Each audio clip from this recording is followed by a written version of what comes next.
عزیز، آج کا ہمارا موضوع ہے وضو اور سائنس۔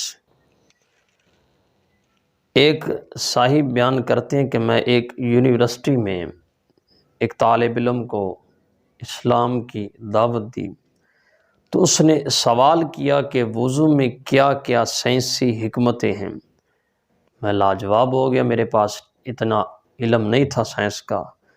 اس کو میں ایک عالم دین کے پاس لے گیا، ان کو بتایا، لیکن انہوں نے بھی معذرت کر لی کہ مجھے سائنس کے بارے میں کچھ پتہ نہیں ہے۔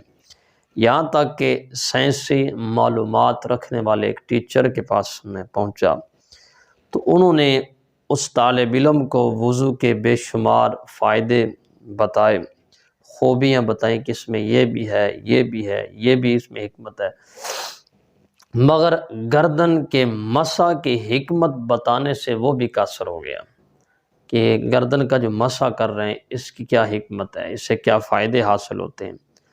کچھ عرصے کے بعد وہ نوجوان دوبارہ مجھ سے ملا اور کہنے لگا ہمارے آج پروفیسر نے دوران لیکچر ہمیں بتایا کہ اگر گردن کی پشت اور اطراف پر روزانہ پانی کے چند قطرے لگا دیے جائیں تو ریڑھ کی ہڈی اور حرام مغز کی خرابی سے پیدا ہونے والی امراض سے تحفظ حاصل ہوتا ہے۔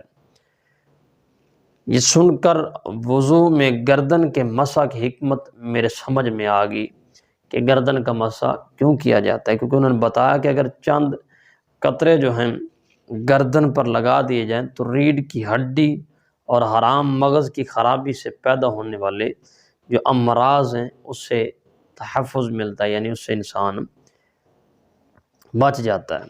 لہٰذا میں سمجھ گیا کہ وضو کی میں بڑی حکمتیں ہیں سائنسی اعتبار سے بھی، اور میں نے محمد عربی صلی اللہ علیہ وسلم کا کلمہ پڑھ لیا۔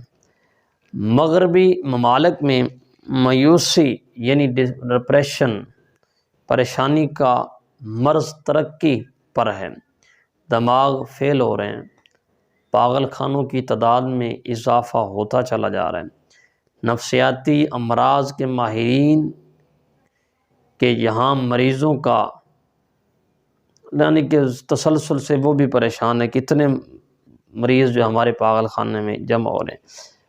مغربی جرمنی کے ڈپلومہ ہولڈر ایک پاکستانی کا کہنا ہے کہ مغربی جرمنی میں ایک سیمینار ہوا، ایک پروگرام رکھا گیا جس کا موضوع تھا مایوسی۔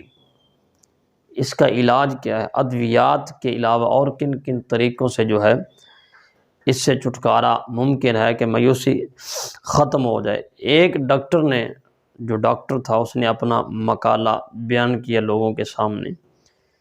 یہ حیرت انگیز انکشاف کیا کہ میں نے مایوسی کے چند مریضوں کے روزانہ 5 بار منہ دھلائے جس طرح ہم وضو کے اندر دھوتے ہیں۔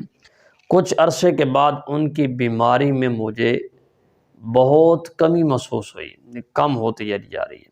پھر ایسے ہی کچھ اور مریض تھے جن کو میں نے روزانہ 5 مرتبہ ہاتھ، منہ اور پاؤں دھونے کا حکم دیا تو مریض دھوتے رہے، تو میں نے جب دیکھا تو مرض کے اندر بہت زیادہ کمی آ رہی تھی۔ یہی ڈاکٹر اپنے مقالہ کے آخر میں اعتراف کرتا ہے کہ مسلمانوں میں یہ مایوسی جو ہے، اس کا جو مرض ہے یہ کم پایا جاتا ہے، کیونکہ وہ دن میں کئی مرتبہ ہاتھ، منہ اور پاؤں دھوتے ہیں، یعنی وضو کرتے ہیں۔ ایک ہارٹ پیشنٹ کا بڑے وثوق کے ساتھ کہنا ہے کہ ہائی بلڈ پریشر کے مریضوں کو وضو کرواؤ، پھر ان کا بلڈ پریشر چیک کرو تو لازماً کم ہوگا۔ ایک مسلمان ماہر نفسیاتی ڈاکٹر کا کہنا ہے کہ نفسیاتی امراض کا بہترین علاج جو ہے وہ وضو ہے، مایوسی کا علاج بھی وضو ہے۔ مغربی ماہرین نفسیاتی مریضوں کو وضو کی طرح روزانہ کئی بار بدن پر پانی لگوانے کا حکم دیتے کہ روزانہ تم نے یہ 5 مرتبہ 10 مرتبہ اپنے جسم کو دھونا ہے، اس سے تیرے مرض میں کافی فاقہ ہو جائے گا۔ وضو میں جو ترتیب وار اعضاء دھوئے جاتے ہیں ان میں حکمت ایک یہ بھی ہے، اس میں حکمت یہ بھی ہے، یہ کوئی بھی حکمت سے خالی نہیں ہے، اس میں کئی حکمتیں بیان کی ڈاکٹرز نے۔ فرماتے ہیں ان میں ایک حکمت یہ ہے کہ پہلے ہاتھوں کو پانی میں ڈالنے سے جسم کا اعصابی نظام مطلع ہو جاتا ہے، اعصابی نظام مطلع ہو جاتا ہے، اور پھر آہستہ آہستہ چہرے اور دماغ کی رگوں کی طرف اس کے اثرات پہنچتے ہیں۔ وضو میں پہلے ہاتھ دھونے، پھر کلی کرنے، پھر ناک میں پانی ڈالنے، پھر چہرہ اور دیگر اعضاء دھونے کی ترتیب فالج کی روک تھام کے لیے مفید ہے۔